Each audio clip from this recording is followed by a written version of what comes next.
Happy Tuesday, everybody, and I hope you're having a wonderful week so far. So, when was the last time you heard or read something that said that we've got to learn from our failures?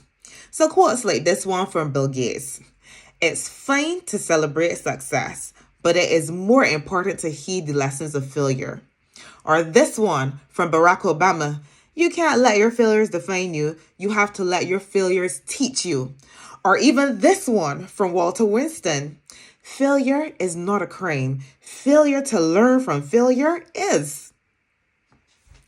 One of my good friends, Imran Richards, said, "We have to investigate, interrogate, and ask questions of our failures in order to mine the gold they contain."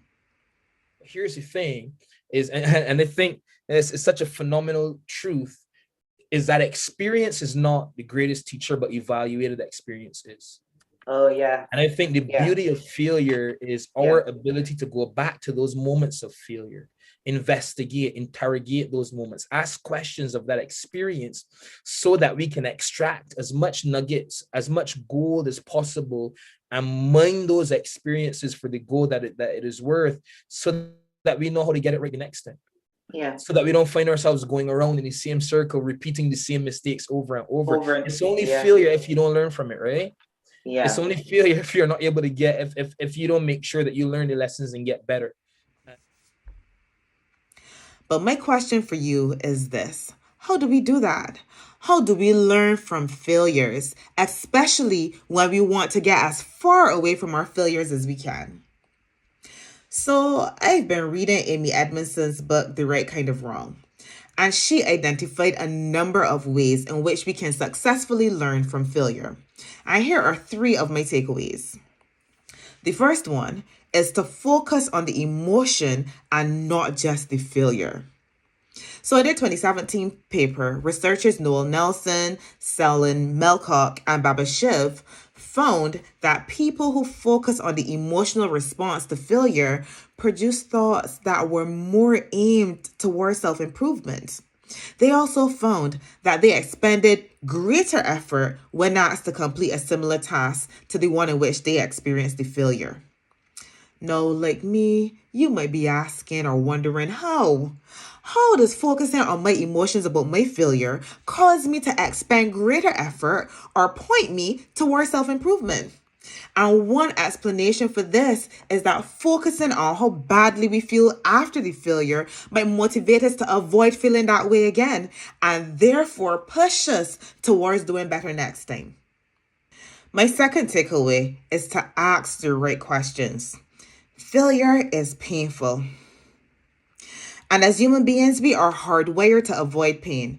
But when trying to identify the lessons from our failure, we have to avoid the shortcuts that can make the pain more bearable, such as not analyzing the failure at all and falling back on statements like, "I'll just try harder next time," or only carrying out superficial or self-serving analysis like, "It didn't work, I'll do something else next time," or "I was right, but somebody else messed up."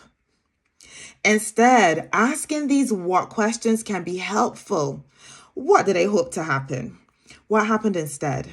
What can I try next time? My final takeaway is to reframe the failure. One way to do this is by intentionally using a growth mindset rather than a fixed one. As adults, we tend to have a belief that we should be right, have the right answer, make the right decision. This desire to be right shuts us off from learning, because inherent in that mindset is that we are unable to improve. Instead, a growth mindset is one that gives us flexibility to learn and persevere. So mentally repositioning ourselves as learners rather than as experts will help us to reframe the failure as an opportunity to learn. So, what are the 3 takeaways that we can use to learn from failure? Focus on the emotion and not just the failure. Ask the right questions. Ask what questions.